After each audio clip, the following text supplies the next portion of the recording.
That was a mighty impressive showing by a true freshman in 2014 for Miami. Forget the wins and losses. Watch Brad Kaaya's development from start to finish.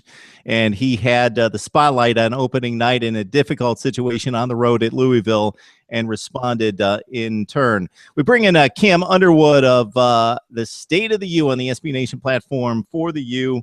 Cam, let's talk some Brad Kaaya because we're kind of setting the stage for quarterback situations across the country. Unfortunately for you, and for the family, not the nation, but the family, you're in good shape at quarterback because you know who your guy is. In case you were wondering what he's referencing, my shirt, because it's the Canes fam, not the Canes nation. But yes, our quarterback situation is at the starting quarterback position, 100% locked down. Brad Kaaya is the guy, face of the franchise, the #1 player in our program. He's the guy that all of the players on the team look up to. He's the guy that the coaches talk about. He's the guy that the recruits who are committed or thinking about visiting the U, he's the guy that they want to meet. He's the guy that they want to play with. He's the guy. And coming off of a season where he threw for 3,200 yards, 26 touchdowns, and started every single game from the opener against Louisville all the way to the bowl game against South Carolina. I mean, there's very few places that have a more solid starting quarterback position than the U right now. No, I don't think there's any question about that. So for somebody who hasn't seen a whole lot of Miami football recently because of the win-loss record and they only watch the big games, if they get a chance to see Kaaya this year, what kind of tools are they going to see? They're going to see a guy who is in full control of the offense. I think that with a full year and a spring to study, and he's played already, obviously, I think that experience is going to go a long ways, particularly having the spring to develop because he was a true freshman and he was not allowed to graduate early because of the school that he went to. They do not do early graduations. So he was not there for last spring. He got here in June or late May to Miami for first summer session. And that's when he got integrated. So it's after the team had done spring. It's after they'd done the first round of conditioning and everything, and he just hit the ground running. And there's all kinds of stories. We have one or two of them up on State of the U. If you go back into the archives, if you read the Associated Press, the Palm Beach Post, Miami Herald, the South Florida Sun Sentinel, every single outlet is talking about this kid came in from California, mind you, from the L.A.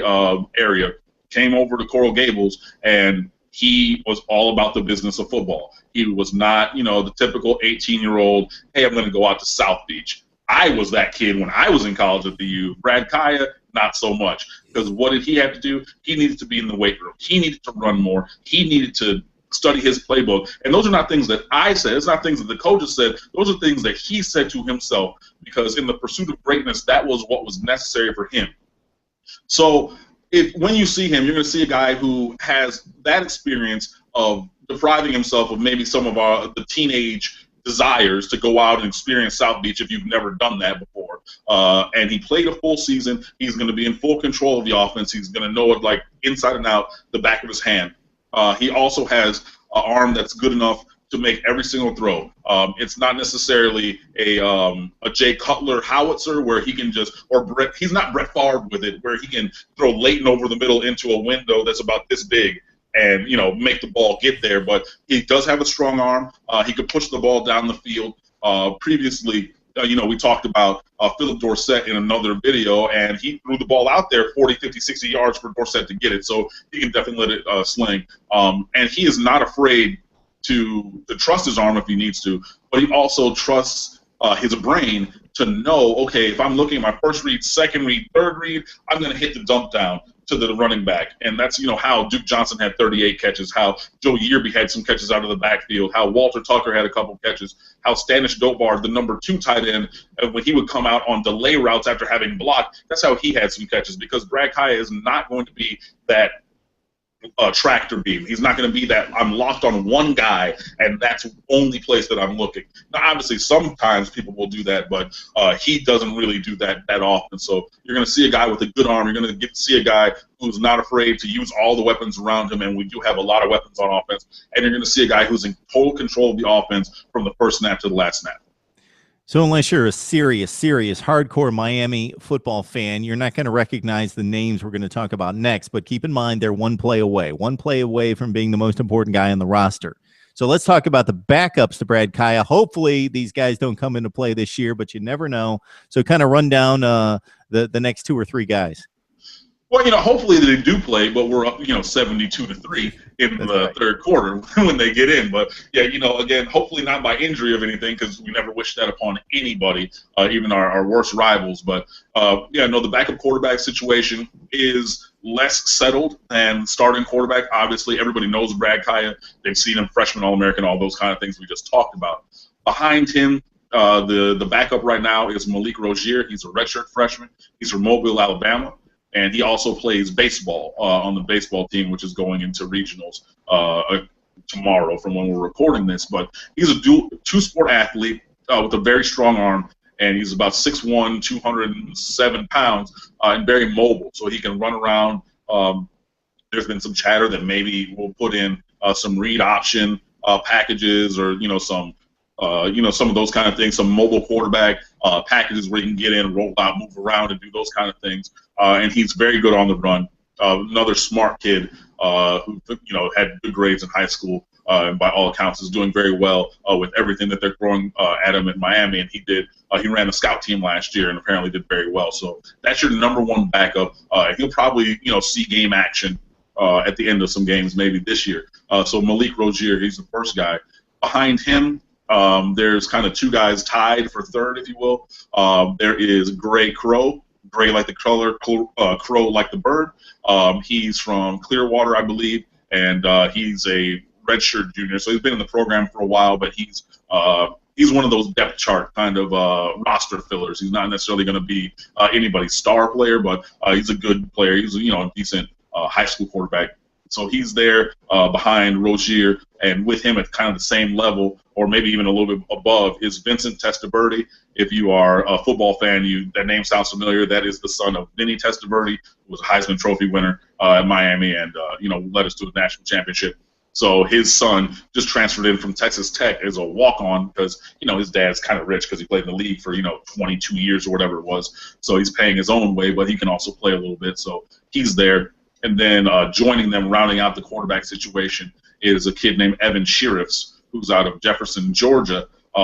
Didn't play a lot because his brother was in front of him as a quarterback, and then he got injured also. So he didn't play a lot sophomore, junior year because his brother was in front of him and he suffered an injury. But he comes in, he's Georgia 4A Player of the Year. As a senior, he threw for like 3,000 or 4,000 yards. And if you watch his highlight tape, and we do have a welcome to the U piece on him from when he signed the day after signing day on stateoftheu.com. We go find that piece on Evan Sheriffs and watch his highlights. He is one of the, if not the most accurate high school quarterback I have ever seen. And he totally fits the James Coley mold for what he looks for in a quarterback. He's 6'6", he's 200 pounds. So he's tall and thin, but he shot up. He grew like 4 or 5 inches in between his junior and senior year of high school, I want to say. So he's tall and thin, has a good arm, very smart kid, valedictorian for his class, 4.0 GPA. And until we offered at the University of Miami, we offered him to come down, he was going to go probably to Columbia, to an Ivy League school for academics, and then also play some football. So this is a very, very intelligent kid. So like Brad Kaaya and Malik Rozier, we already talked about, you're not going to throw things at him in a intellectual sense that he's not going to grasp. You're not going to give it to him on a chalkboard or in the playbook. He's going to say, well, coach, I don't understand that. He's very astute, and he has better physical skills than I think people give him credit for. So he was only a 3-star recruit on most of the recruiting services and sites and rankings, but I think that he could end up being a very good steal of a player who could eventually, in years down the line, push for some serious playing time. So, with Rozier and Crowe and the younger Testaverde and Sheriffs, that's the group that's behind Brad Kaaya. And no, they're not game tested, and they're not necessarily the most experienced group, but there's a variegated skill sets there. So, hopefully, if they were pushed into action, they can be successful. So there you have it. Cam just took us 5 quarterbacks deep on the depth chart for Miami. We are in good shape heading into 2015. Cam, we always appreciate the time, man. Cam Underwood, the State of the U on the SB Nation platform, writes some great stuff. Baseball season, headed to regionals. So if you love your baseball as well, check out his work there. Yeah, and I just want to say, and I know I had to say this for my Canes fans, I gave you 5 quarterbacks. Why? Because the Canes got 5 rings. Nice connection there. It works. It works. Thanks, Cam. Anytime. See you guys later.